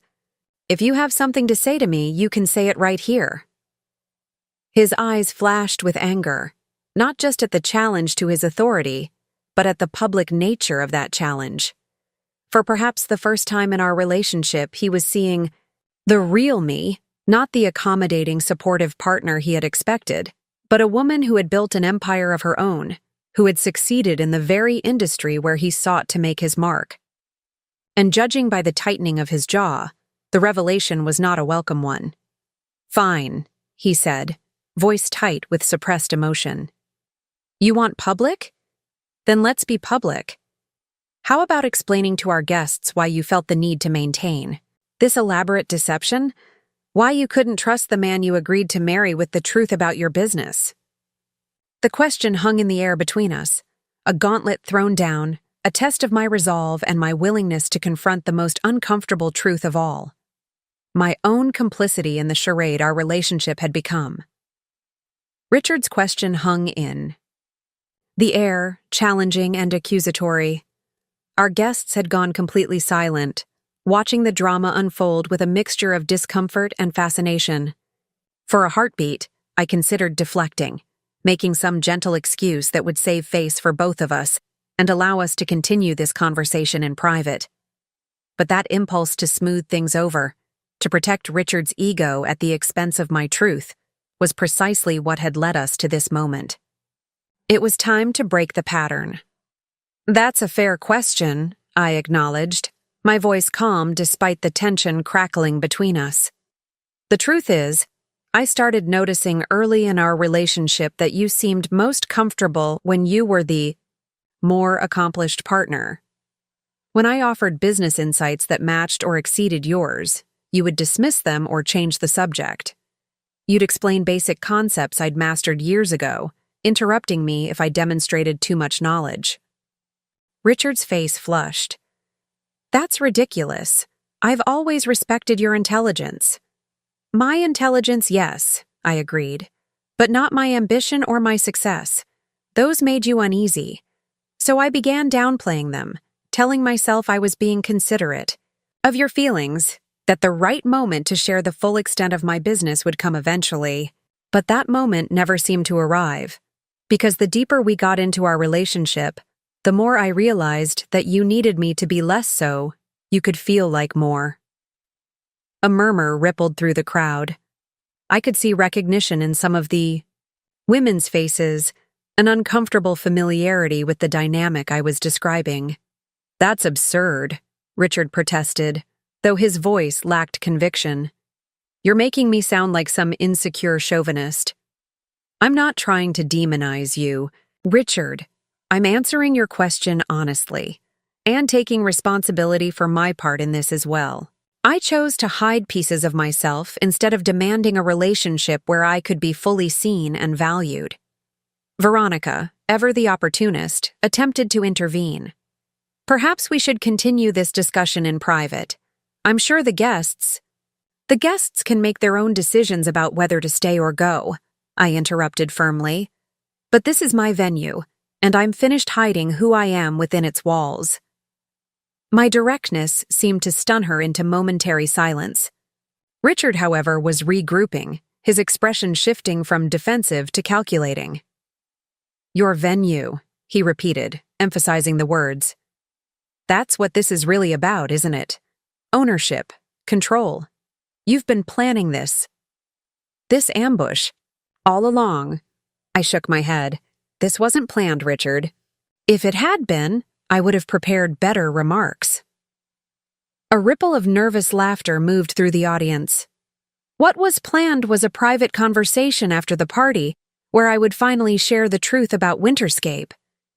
But when I arrived tonight to find you and your ex-girlfriend had completely redesigned our engagement party without consulting me, using my venue as a backdrop for your networking ambitions, something shifted. "Veronica is here in a professional capacity," Richard insisted, though his eyes darted briefly to her and away again. "She has connections that could benefit both of us." "Both of us?" I echoed. "Or just you? Because from where I'm standing, it seems like the only person benefiting from her presence tonight is you." The tension between us had drawn the crowd closer, their hushed whispers creating a soundtrack to our confrontation. I was vaguely aware of cameras being discreetly raised, of Gordon Matthews furiously taking notes in the corner. "You're being paranoid," Richard said, lowering his voice, "and creating a scene that's embarrassing both of us." "No, Richard. I'm finally being honest. And yes, it's uncomfortable, for both of us. But I'm done pretending to be less than I am to make you feel more secure." An unexpected voice cut through the tension.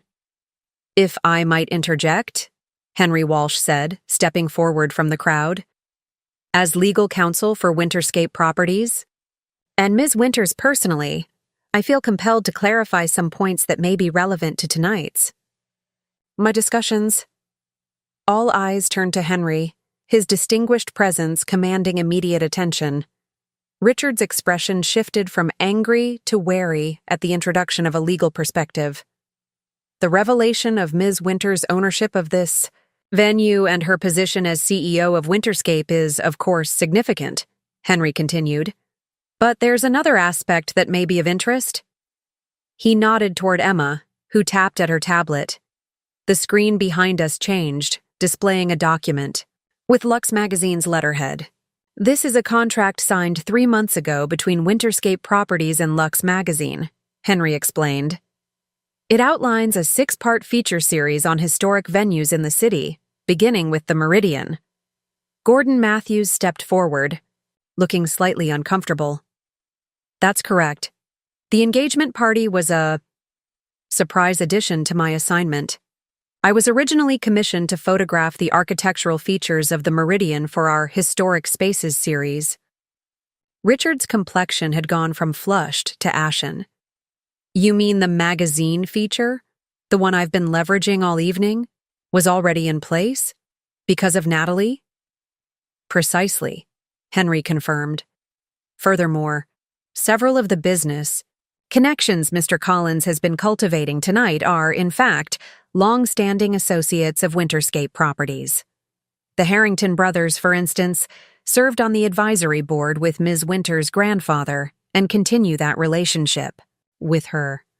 The Harrington brothers, 2 distinguished gentlemen in their 70s, raised their glasses in my direction from across the room, their expressions a mixture of amusement and respect. Richard turned to me, genuine bewilderment replacing anger. Is this true? The Harringtons are here because of you? I've been trying to secure a meeting with them for months. Yes, I confirmed simply. Though I didn't invite them to create this situation. They're here because they're friends as well. As business associates. I could see Richard reassessing everything. The venue, the guest list, the connections he'd been so proudly showcasing. The realization that much of what he'd attributed to his own influence had, in fact, been facilitated by my position all along. In this suspended moment, as disappointment and humiliation warred on Richard's face, something unexpected happened. William Collins stepped forward, extending his hand to me. Ms. Winters, he said, his voice carrying easily through the silent room. It seems proper introductions are long overdue. William Collins, CEO of Collins Development. I'd be very interested in discussing potential collaborations between our firms, on a strictly professional basis, of course, given the evolving circumstances. His intervention was masterful, acknowledging the personal drama unfolding while simultaneously offering a professional lifeline that shifted focus from scandal to opportunity. It was the kind of strategic pivot I would have made myself in a difficult negotiation. I accepted his handshake, recognizing both the olive branch and the business acumen behind it. I'd welcome that conversation, Mr. Collins. Perhaps next week, once the dust has settled. Catherine looked horrified at her husband's pragmatic approach, but several other guests, sensing that alignment with me might be more advantageous than loyalty to Richard in this moment, began moving closer, business cards appearing discreetly. I was witnessing a real-time recalibration of the room's power dynamics. What had begun as a potential public humiliation was transforming into something entirely different. A coming-out party for Natalie Winters, CEO of Winterscape Properties. Not as Richard's accessory or supportive partner, but as a power player in her own right. The Harrington brothers approached next, bypassing Richard entirely to speak with me. Franklin would be proud, the elder Harrington said, referring to my grandfather. You've maintained his vision while expanding it in ways he could only have dreamed. We'd love to hear your plans for the Henderson property when you have time. Thank you, Thomas. I'd value your perspective on that project, I replied, feeling a surge of pride at being publicly acknowledged as my grandfather's true successor. One by one, the very connections Richard had been desperately cultivating all evening gravitated toward me, drawn not by borrowed prestige but by authentic influence. Business cards were exchanged, potential meetings discussed, professional respect offered without qualification or condescension. I caught sight of Richard and Veronica engaged in a heated, whispered exchange at the edge of the stage. Her expression was accusing, his defensive. Their professional partnership was fracturing under the weight of revealed truths. Gordon Matthews approached me, recorder in hand. "Ms. Winters, if I might have a word? It seems the focus of our Lux magazine feature may need adjustment in light of tonight's revelations." I smiled, appreciating the irony. "I'd be happy to discuss that, Mr. Matthews. Perhaps we should consider a piece on women in commercial real estate. There are quite a few remarkable stories beyond my own." As Matthews nodded enthusiastically, I felt a tap on my shoulder. Diego stood there, the special bottle of champagne in hand. "The 1982 Dom Perignon, Ms. Winters," he said. "Still chilled and ready to be served. Shall I proceed with the toast as planned?" I glanced at Richard, still huddled with Veronica, then at the gathering of business leaders and influencers now clustered around me. The engagement celebration had transformed into something else entirely, not an ending, but a beginning. A public declaration not of marital intentions, but of professional identity. Yes, I decided, accepting the bottle, but with a slight change of focus. As Diego moved to distribute fresh champagne flutes, I returned to the center of the stage. The crowd quieted, attention shifting back to me. Emma appeared at my side, whispering, "This wasn't part of the plan, but I think it's brilliant. Go get 'em, boss." I smiled, appreciating her support as I prepared to address the room. Initially, I had envisioned this moment as a necessary, but difficult confrontation, setting the record straight before stepping away from a relationship built on false pretenses. Instead, it had evolved into an unexpected opportunity to claim my place in both professional and personal spheres on my own terms. "Ladies and gentlemen," I began, "I'd like to propose a toast, not the one I anticipated making earlier this evening, but perhaps a more honest one." The room fell silent as Diego finished distributing champagne flutes. Even Richard had turned to watch, his expression guarded. "Tonight has been revelatory in ways I hadn't planned," I continued. "What began as an engagement celebration has become something else, a moment of truth that, while uncomfortable, was perhaps long overdue." I raised my glass. "So I'd like to toast to authenticity, to removing the masks we sometimes wear, even with those closest to us, to valuing ourselves enough to demand relationships, both personal and professional, that honor our full capabilities rather than diminish them." Murmurs of approval rippled through the crowd. Several of the women present raised their glasses, with particular emphasis, their expressions reflecting recognition of the struggle I had articulated. "I'd also like to toast to the Meridian itself," I continued, gesturing to the historic architecture surrounding us. "My grandfather purchased this building when it was slated for demolition. Everyone told him he was crazy, that it couldn't be restored, that the investment would never pay off. But he saw beyond the crumbling facade to the beauty underneath." I paused, feeling a swell of emotion.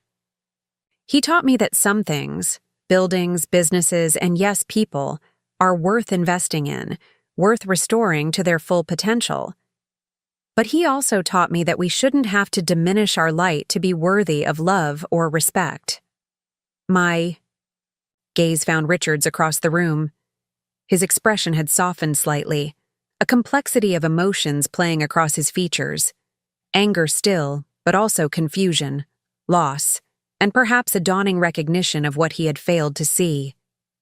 "Finally," I said, "I'd like to toast to new beginnings. Because sometimes the endings we fear most turn out to be doorways to possibilities we couldn't have imagined." I raised my glass higher. "To authenticity, restoration, and new beginnings." "To authenticity, restoration, and new beginnings," the crowd echoed, glasses raised. As the toast concluded, the atmosphere in the room shifted again, the intense drama giving way to a more relaxed, celebratory mood. The string quartet resumed playing, conversation flowed more naturally, and guests began to circulate again, though with noticeably different patterns than before.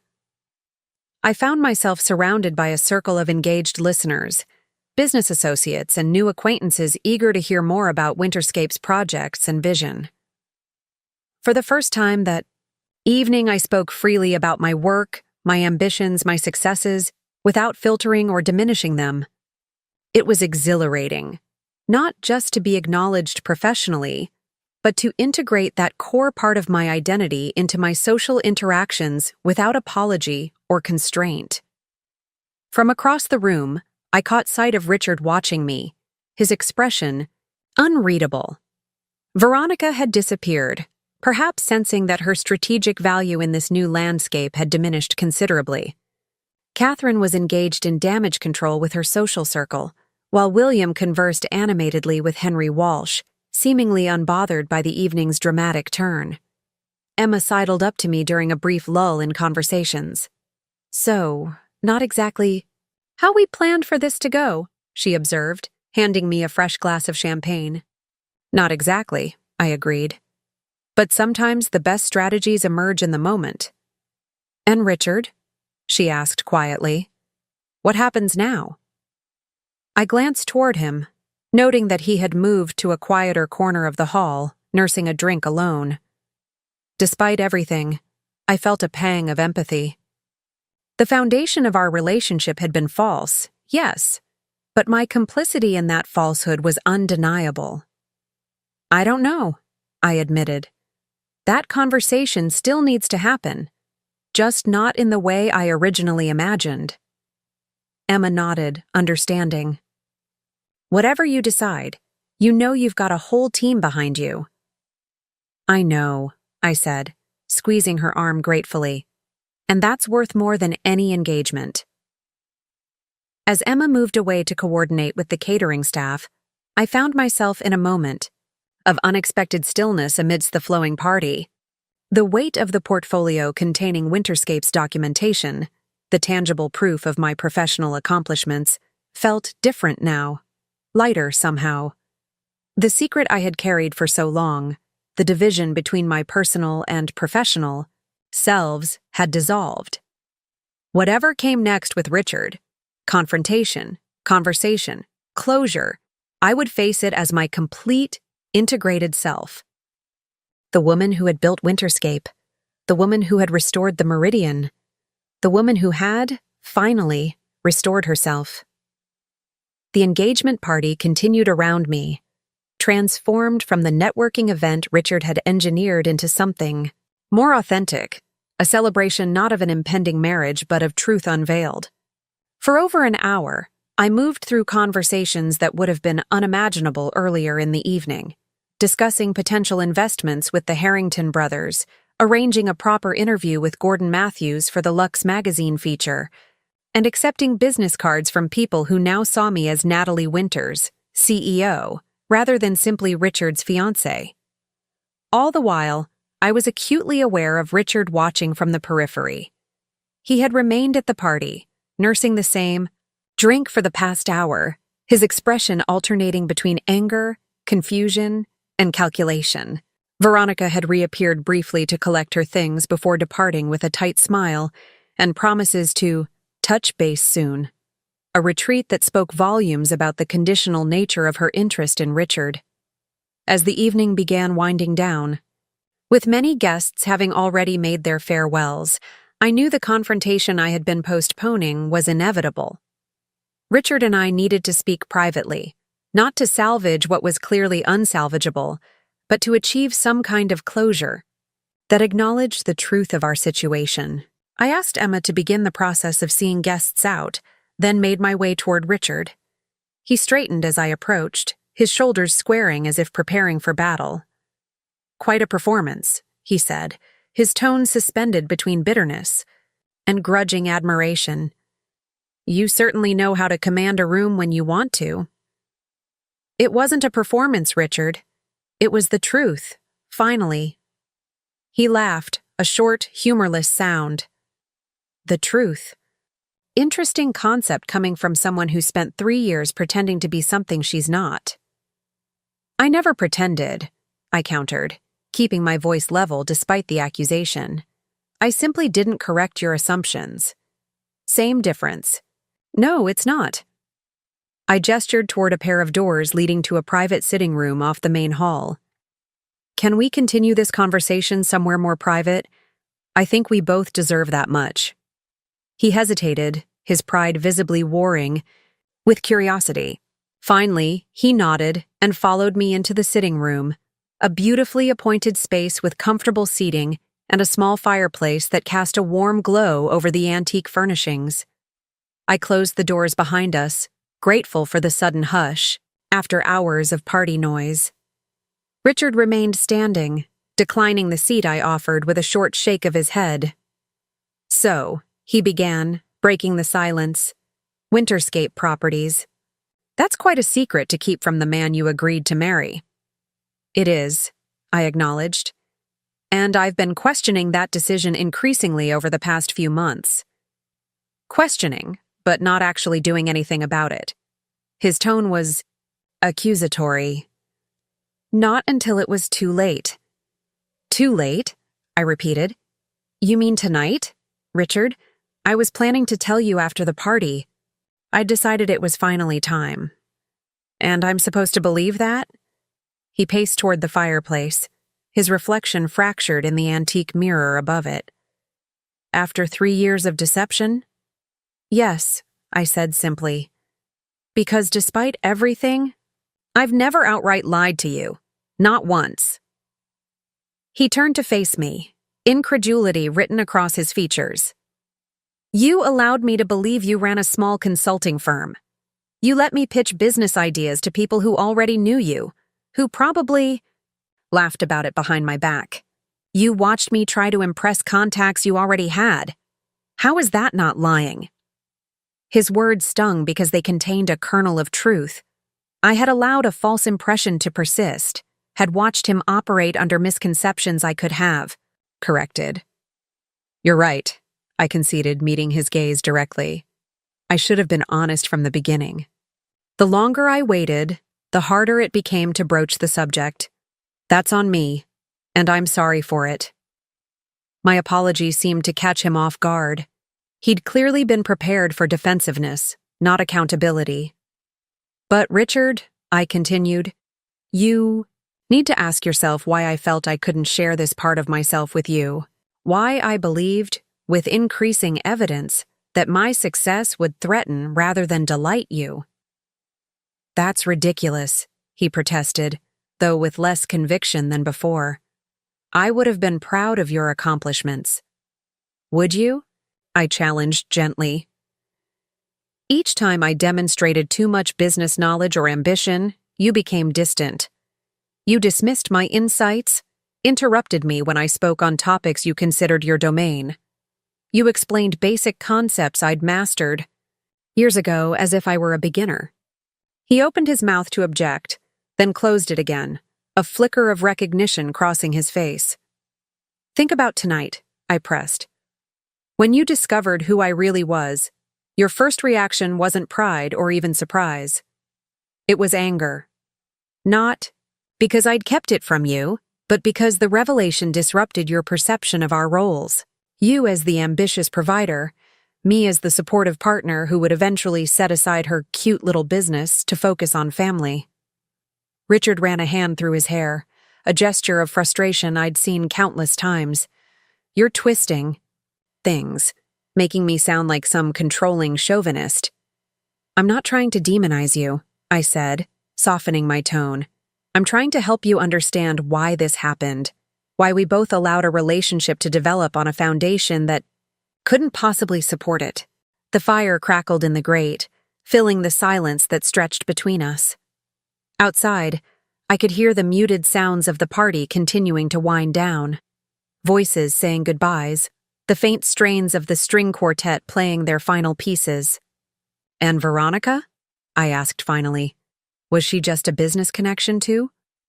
Richard's expression tightened. For a moment, I thought he might deny it. offer some elaborate explanation that maintained the fiction of a purely professional relationship. Instead, he sighed, the fight seeming to drain out of him. "It wasn't planned," he said quietly. "We dated briefly before I met you, as you know. Working together brought old feelings back to the surface. Nothing physical happened, but there were lines crossed. Emotional lines." His admission hung in the air between us, not the bombshell it might have been hours earlier, but a confirmation of suspicions I'd been reluctant to acknowledge. "Thank you for being honest," I said, surprised by how little pain the confirmation brought. Perhaps I had already begun disentangling my heart from his, even before tonight's revelations. "It doesn't matter now anyway," Richard continued, bitterness edging his voice. "You should have seen how quickly she pivoted when she realized who you really are. Suddenly, all her interest was in Winterscape, not me." Despite everything, I felt a flicker of sympathy for him. That can't have felt good. "It was illuminating," he admitted, "though not as illuminating as watching my father practically offer you a business partnership while our engagement imploded. Always the pragmatist, William." "He's a businessman first," I observed. "Something we have in common, apparently." Richard laughed, a sound with more genuine humor than I'd expected. "God, that's true. You two would probably get along terrifyingly." "Well," he sobered, regarding me with newfound curiosity, "you really built Winterscape into what it is today? From what my father said, it's one of the most successful commercial real estate companies in the region." "I did," I confirmed. "My grandfather left me a solid foundation, but we've tripled our portfolio in the past 5 years. The Meridian was actually our first major restoration project under my leadership. And I proposed to you here without having any idea." He shook his head, a rueful smile playing at his lips. "Called in favors that didn't exist. For a venue you already owned. That must have been quite a moment for you." "It was," I admitted. "I almost told you then, but it didn't seem like the right time." "Was there ever going to be a right time, Natalie? Really?" It was a fair question, one I had asked myself repeatedly over the past months. "I don't know," I answered honestly. "I keep telling myself there would be, but with each passing day, I found more evidence that our relationship worked best when I diminished parts of myself. That's not sustainable or healthy for anyone." Richard was silent for a long moment, his gaze fixed on the fire. When he finally spoke, his voice had lost its defensive edge. "I don't think I'm the villain you're making me out to be, but I'm not the hero of this story either." "There are no villains here," I said quietly. "Just two people who wanted different things than they were willing to admit, even to themselves." He turned to face me fully, his expression softer than it had been all evening. "What happens now?" I slipped the engagement ring from my finger, the diamond catching the firelight as I held it out to him. "I think we both know." He didn't take the ring immediately, his gaze lingering on it with an emotion I couldn't quite decipher. 3 years, he said softly. "Not all of it was a lie, was it?" "No," I assured him. "There were real feelings, real moments, but not a real foundation." He nodded, finally accepting the ring. Our fingers brushed briefly in the exchange, a last physical connection marking the end of a relationship that had consumed 3 years of our lives. "I am sorry," I said, meaning it. "Not for who I am or what I've built, but for not being brave enough to show you those parts of myself sooner. We both deserved better than a relationship built on half-truths." "I'm sorry too," he replied, surprising me with his candor. "For making you feel like you needed to be less to be loved. That was never my conscious intention, but intentions don't always align with actions, do they?" "No," I agreed. "They don't." A knock at the door interrupted our moment of mutual acknowledgement. Emma poked her head in, her expression apologetic. "Sorry to interrupt, but the last guests are leaving. The Harringtons wanted to say goodbye to you personally." "Thank you. Emma, I'll be right there." As Emma withdrew, Richard pocketed the ring and straightened his tie. Small gestures of composure before facing the world again. "I should go. My parents left about 20 minutes ago. Apparently, my mother needed her smelling salts." I couldn't help but smile at the image. Catherine never did approve of me. Imagine her horror if she'd known I was actually a CEO all along. "She would have been insufferable," Richard agreed, returning my smile briefly before sobering. "For what it's worth, I think my father was right about one thing. You're going to be a force in this city. I'm sorry I won't be there to see it. Or at least, not from the vantage point I'd imagined." "Thank you," I said, genuinely touched by the acknowledgement. "And Richard? Despite everything, I hope you find what you're looking for, with someone who fits the role better than I ever could." He nodded, his expression thoughtful. "Goodbye, Natalie. Goodbye, Richard." As he left the sitting room, closing the door quietly behind him, I remained by the fireplace, absorbing the finality of the moment.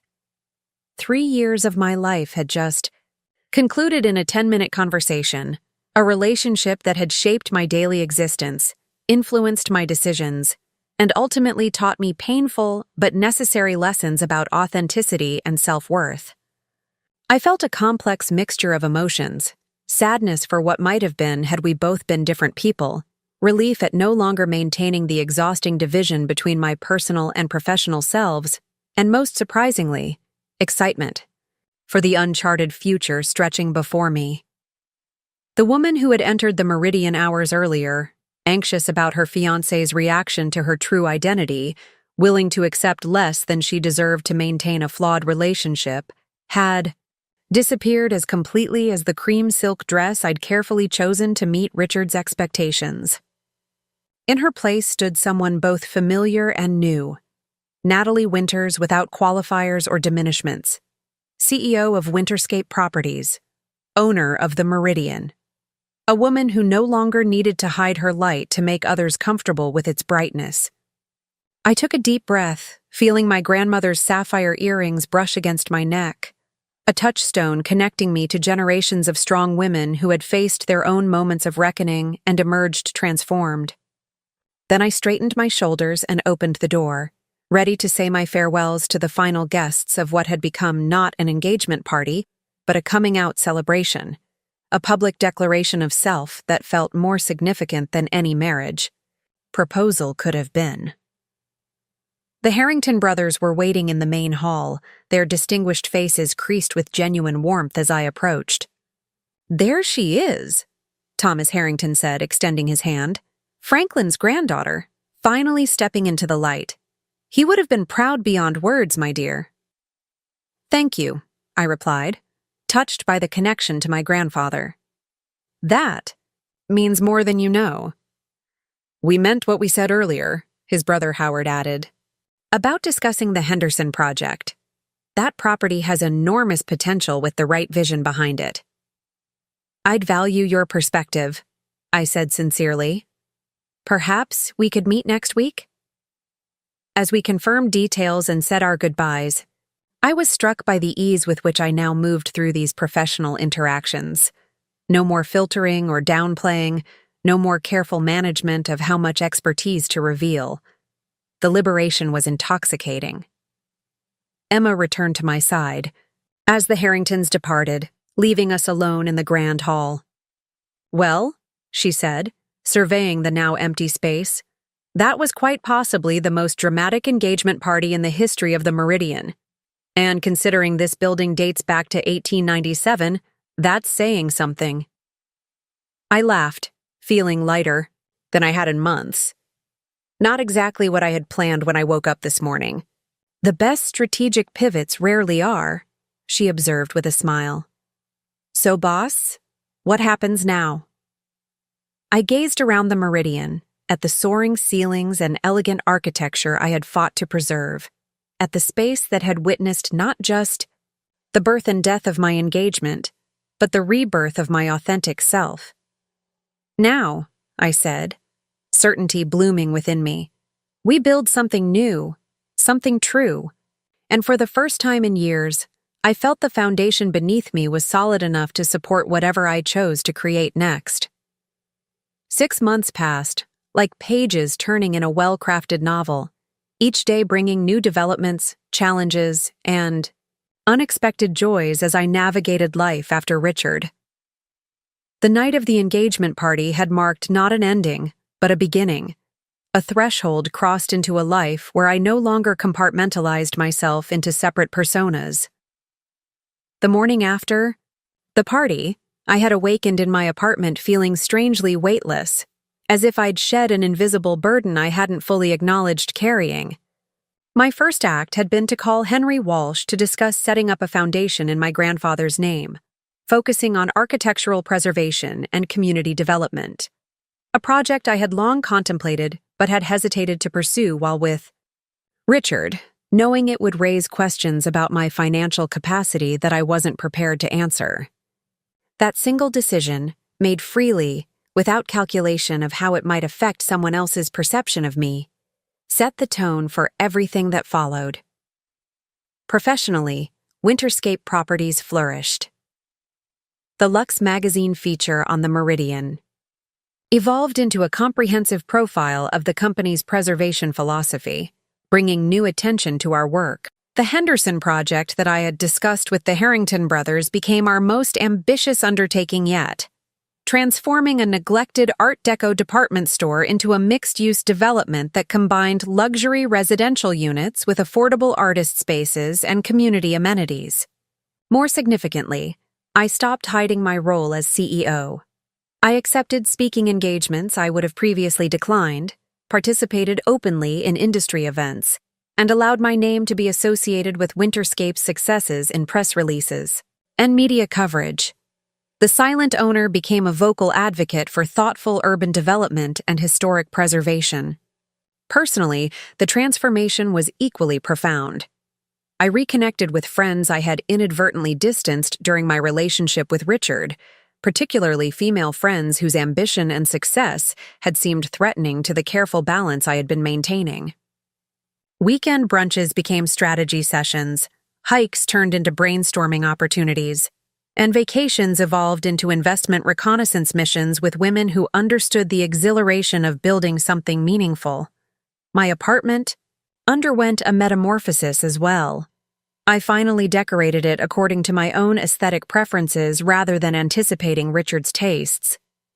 The muted, tasteful decor that had felt like a compromise gave way to bold colors, eclectic art pieces I had collected during travels, and architectural salvage elements from Winterscape restoration projects, creating a space that told my story, authentically. Of course, there were moments of doubt and regret, nights when I questioned whether I had acted too rashly, whether Richard and I might have found a way forward had I approached the revelation differently. Days when I missed the simple comfort of sharing my life with someone who knew my daily rhythms, even if he hadn't known my true professional identity. But those moments grew fewer and farther between as I settled into the freedom of authenticity. The energy I had once expended maintaining separate versions of myself was now channeled into creative ventures, meaningful friendships, and professional innovations that excited me. I heard about Richard occasionally through mutual connections. He had left his marketing position at the hospitality group, accepting a more senior role with a competitor in a different city.